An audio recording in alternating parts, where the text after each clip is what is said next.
গণ অধিকার ছাত্র অধিকার এখন টার্গেট করেই কথা বলছে। পরে কথা বলো না, আমি এটা বলতে হচ্ছে আপনি সিনিয়র হিসেবে যে কথাটা যে দায়টা দিচ্ছেন বন্ধন নিয়ে যেটা আপনি এটাকে বেয়াদবি নিলে তো হবে না। আমি তো এখানে বসে কোনোদিন নূর ভাইকে জিজ্ঞাসা করবো না যে নূর ভাই কেন পলিটিক্যাল পার্টির এত টাকা কোথা থেকে পায়। ভাইও তো আজকে একটা ভালো হোটেলে প্রশ্ন উঠছে, ভাইও তো আজকে একটা ভালো হোটেলে আজকে ইফতারি আয়োজন করছে, প্রশ্ন উঠছে মানে। কিন্তু সেই জায়গা থেকে বলতে গেলে যে অভ্যুত্থান পরবর্তী সময়ে ওই কিছু অন্য ছোট ছোট পার্টির চাইতে এই অভ্যুত্থান পরবর্তী এই পার্টির প্রতি মানুষের আকাঙ্ক্ষা অনেক বেশি, মানুষ এই পার্টিতে আরো বেশি দিতে চায়। তারপরে কেন কোশ্চেনগুলো করতে হবে? নিজেদের দিকে না তাকিয়ে যদি আমরা কোশ্চেনগুলো করি তাহলে হচ্ছে প্রশ্নবিদ্ধ আমি তৈরি করতে চাচ্ছি। এই বিষয় নিয়ে কথা বলার নেই, তবে হচ্ছে এনসিপির বিষয়টা যেটা বলবো, এনসিপি আসলে রাজনীতি করতে এসেছে, রাজনীতি করবে কিনা এটা নিয়ে অনেকদিন মানুষ রাজনৈতিক দল করবে কিনা এটা নিয়ে অনেকদিন তারা কনফিউজড ছিল, রাজনৈতিক দল করবে কিনা। এবার আপনারা দেখছেন আমরা কনফিউজড ছিলাম, আমরা বিভিন্ন জন ভেবেছি, যেমন আমি ভেবেছি যে আমি যদি রাজনীতি করি আমি কোনো একটা রাজনৈতিক দলে যোগ দিব, কারণ আমি দেখেছি যে হচ্ছে 5ই আগস্টের পরের 30 দিন বাংলাদেশে কোনো সাদাবাজি নাই, কোনো দখলদারিত্ব নাই, কোনো হানাহানি নাই, প্রত্যেকে এক, সবাই ভালো, কারণ আমরা তো গত 16 বছর রাজনীতি। কিন্তু তারপরে কি হয়েছে, তারপরে 6 মাস 5 মাস আমরা দেখতে দেখতে মনে হলো যে হচ্ছে আসলে যে গতানুগতিক রাজনৈতিক ব্যবস্থা আছে, এই ব্যবস্থা যে রাজনৈতিক দলগুলো আছে এগুলোর সাথে আমার রাজনীতিটা হয়তো যাচ্ছে না। বাংলাদেশে এখন সবচাইতে জনপ্রিয় নেত্রী, সবচাইতে জনপ্রিয় ব্যক্তিত্ব বেগম খালেদা জিয়া, এই ব্যাপারে কারো কোনো সন্দেহ নেই। এমন হচ্ছে নির্বাচন হলে হয়তো বিএনপি ক্ষমতায় আসতেছে, তাও সন্দেহ নেই। তারপরে কেন আমরা নতুন রাজনৈতিক দলের দিকে আগাচ্ছি? কেন আমি নিজের সিট করার জন্য কেন বিএনপিতে গিয়ে যোগ দিয়ে আমি কেন নিজের সিটটাকে সিকিউর করলাম না? কারণ আমরা আসলেই নতুন রাজনীতির কথা বলছি। আমি দেখেছি যে হচ্ছে যে আমার নদী পারাপার পরে আমার এলাকায় যাইতে আমার খুব কষ্ট হচ্ছে, আমার যন্ত্রণা হচ্ছে। এক জায়গায় একটা ফেরি হলো আমি কাজ করবো, আমি এখানে আমার ফেরির জন্য একই সিটিতে 3 জায়গায় ফেরি দেওয়ার জন্য ফেরি ঘাটার জন্য বরাদ্দ চাওয়া হয়েছে। হাতিয়া থেকে হাতিয়ার জন্য একটা ফেরি, সন্দ্বীপের জন্য একটা ফেরি, ভোলার জন্য একটা ফেরি। সন্দ্বীপের ফেরির ঘাটের কাজ হয়ে গেছে, ইয়ার কাজ হয়েছে, আমি দৌড়াই আমি এখন হাতিয়ার ফেরির কাজ নিতে পারি নাই। আমি অভ্যুত্থানের নেতা ছিলাম, অভ্যুত্থানে আমার এত ভালো অংশ ছিল, আমরা যাই এখন হচ্ছে উপদেষ্টাদের লাইন পাই না। আমার অঞ্চলের মানুষজন এখন কি পরিমাণ কাজ কষ্ট করে আপনি ইউ ক্যান্ট ইমাজিন। বাট দেখা যায় যে হচ্ছে এই কষ্টগুলো কিন্তু আমাদের আছে, এটা নিয়ে আমরা কিন্তু নেক্সট বার যখন করবো তখন কিন্তু আর কিন্তু মুরব্বীদের এত ক্ষমতা ছেড়ে দেওয়া হবে না। 16 বছরের ফ্যাসিবাদের আমলে অনেকে যেমন দরবেশের তকমা পেয়েছে, এই রকমের দরবেশের তকমাও পেয়ে গেছে নতুন পার্টির নেতাও 400 কোটি টাকা এনসিটিভির বই কেলেঙ্কারির ঘটনায়। এখানে এই দল গঠনের আগেই, দল গঠন তো নিশ্চয়ই তারা একটা মনস্থির করেছে দল গঠন করবে, এগুলো ইমোশনাল কথাবার্তা বলে লাভ নেই। এখন সরকারের একই সংগঠনের তারা বা একই জায়গা থেকে নেতৃত্ব দিয়েছে, কেউ সরকারে আছে, তার বাবা ঘোষণা দিচ্ছে যে সে ইলেকশন করবে, আবার তাদের একজন সহকর্মী মূল দায়িত্বে এসেছে, পদত্যাগ করে এসেছে। এদের যদি বুঝায় যে এটা গভর্নমেন্টের সাথে তাদের কোনো আন্ডারস্ট্যান্ডিং নেই, গভর্নমেন্টের সাথে তাদের কতটুকু নেক্সাস সেটা তো সমস্ত কর্মকাণ্ডে পরিষ্কার। এবং প্রশাসনের মতো গুরুত্বপূর্ণ জায়গার পদোন্নতি নিয়োগের ক্ষেত্রে একটা কমিটি করা হয়েছিল, সেই কমিটি চিফ করা হয়েছে সালাউদ্দিন সাহেবকে, সেকেন্ড ম্যান করা হয়েছিল নাহিদকে। তার মানে সরকার ছাত্র বা এই প্রতিনিধিদেরকে কতটুকু ইম্পর্টেন্স দিচ্ছে। ডক্টর ইউনূস নিজে বলেছে ছাত্ররা আমার নিয়োগকর্তা। তাই প্রধান উপদেষ্টা যদি এটা বলে যে ছাত্ররাই আমার চাকরিদাতা, বাকি উপদেষ্টারা কি তাদের সেবা করবে না?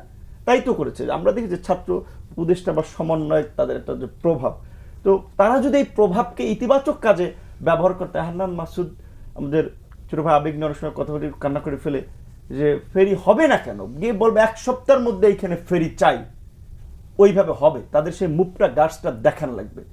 এখন তারা যদি আপনার ওই জনসম্পৃক্ত কাজ না নিয়ে চট্টগ্রাম বন্দর নিয়ন্ত্রণ করার জন্য একটা কমিটি করে উপদেষ্টা হয়, ছাত্র গণঅভ্যুত্থানের নেতা, আপনি এখানে দাঁড়িয়ে আমাকে বলতেই হচ্ছে আপনি চট্টগ্রাম, আপনার তো শ্রমিক কমিটি আছে না? আপনার শ্রমিক কমিটি আছে না, শ্রমিক পরিষদ আছে না? শ্রমিক পরিষদ দিয়ে কি আপনি কি পুরো ঢাকা শহর কন্ট্রোল করেন? না না, এভাবে ভাই একটা বিষয় এখানে বলতে হচ্ছে ভাই, আমি করতে হচ্ছে। আমি দেখেছি যে গণ অধিকার ছাত্র অধিকার এখন টার্গেট করেই কথা বলছে। পরে কথা বলুন। না, আমি এটা বলতে হচ্ছে আপনি সিনিয়র হিসেবে যে কথাটা যে দায়টা দিচ্ছেন বন্ধন নিয়ে যেটা আপনি এটাকে বেয়াদবি নিলে তো হবে না। আমার তুমি বেয়াদবি নিলে হবে না। আমার আমরা একটু শুনে তুমি এই সমস্ত বেয়াদবি তুমি আমার ছাত্র সংগঠনের সিনিয়র হয়ে সভাপতি, তুমি আমার সিনিয়র হয়ে থেকে কেড়ে নাও কিভাবে? আপনারা সিনিয়র হয়ে যেভাবে মিথ্যাচার করেন, জুনিয়রদের ব্যাপারে মিথ্যাচার করেন, মনে হয় যারা আপনাদের আদর্শ বিরোধিত কাজ করেন। পরে কথা বলবো, আপনাদের সময় আরো 1 ঘন্টা এক্সটেন্ড করবেন, মিথ্যাচার আরো এক্সটেন্ড করবেন। এইটা তো নতুন বন্দোবস্তের কান্নার ভাব ধরলে একটা নতুন বন্দোবস্ত হয়ে যাবে। নুসরাত তাবাসসুম নামে একজন সমন্বয়ক আন্দোলনের নেত্রী, সে আপনার একটা এই মৎস্য প্রাণী সম্পদ মন্ত্রণালয়ের টিকার টেন্ডার সে প্রতিবেদন নিউজ হয়েছে, সেই টেন্ডার এখন রিটেন্ডারে আবার যাচ্ছে। তাদের ডিসি নিয়োগ কাণ্ড করে ছাত্র সমন্বয় আন্দোলনের পরিচিত নেতৃবৃন্দের সমস্ত পত্রপত্রিকা নিউজ এসেছে না, তো তারা তো পুরানো পথে যাচ্ছে। তাহলে এই পার্টি নিয়ে এখন ফুয়াদ ভাই আশান্বিত হলে আমি আবার কাজল ভাইয়ের মতো বলছে বিশ্বাস করতে চাই না, আমিও বিশ্বাস করতে চাই না, সেটা আমরা দেখতে চাই। কিন্তু তারা তো সেই পুরানো পথে আসছে। তাদের প্রোগ্রামে বসুন্ধরা কোম্পানি খাবার পাঠায়, বসুন্ধরা কোম্পানি ফাইন্যান্স করে। এই 24-এর নির্বাচনে বিনা ভোটের নির্বাচনে এমপি হওয়া রেডিয়ান্ট ফার্মার জায়েদি, এই আমাদের এলজেডি মিনিস্ট্রি গণ অভ্যুত্থানের তো নায়ক, অবশ্যই সে নায়ক। আসিফ সে আমার সহকর্মী ছোট ভাই, কিন্তু আমি মনে করি সে নায়ক, সে হিরো।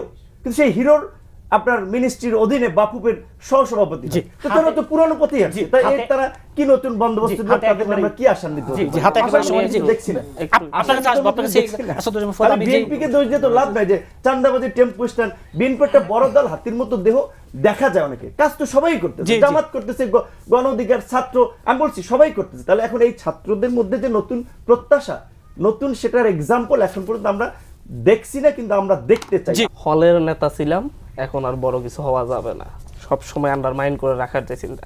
ঢাকা বিশ্ববিদ্যালয় থেকে অভ্যুত্থান হওয়ার 1.5 বছর আগে 26 জন কমিটির ছাত্র অধিকার পরিষদের প্রত্যেকে পদত্যাগ করেছে। কেন পদত্যাগ করেছে পত্রিকায় পড়ে দেখেন। নীতির কথা আজকে বলবেন, নীতির কথা বলেন। একই সাথে ছাত্র অধিকার পরিষদের সভাপতি সেক্রেটারিকে একই সাথে গণ অধিকার পরিষদের সভাপতি কেন্দ্রীয় কমিটির সদস্য বানিয়ে নেওয়া হয়েছে। লেজুর ভিত্তিক ছাত্র রাজনীতি হবে না এই কথা বলে আমাদের যে অভিযোগগুলো ছিল, অভিযোগ করা হচ্ছে বন্দর। আমি সিনিয়র যুগ্ম মুখ্য সমন্বয়কের দায়িত্ব নিয়েছি। আমার কাছে যুব উইং, শ্রমিক উইং, যতগুলা পার্টির উইং আছে প্রত্যেকটা উইং আমার কাছে থাকবে। এই উইংগুলার ক্ষেত্রে আমি বন্দরে 500 জনের আমাদের শ্রমিক কমিটি দেওয়া হয়েছে। আমাদের যে শ্রমিক কমিটি হচ্ছে প্রত্যেকটা জায়গায়, আমাদের রিক্সাওয়ালাদেরও কমিটি আছে। ঢাকা শহরে আমাদের 300 জনের রিক্সাওয়ালা কমিটি আছে, আমাদের ভ্যানওয়ালাদের কমিটি আছে। সুতরাং মানে ঢাকা শহরের পুরো ভ্যানটা আমি নিয়ন্ত্রণ করি, পুরো রিক্সাটা। এটা যে বুঝে না নূর ভাইয়েরা তা না, বুঝে, কিন্তু আপনাকে বিতর্কিত করতে হবে।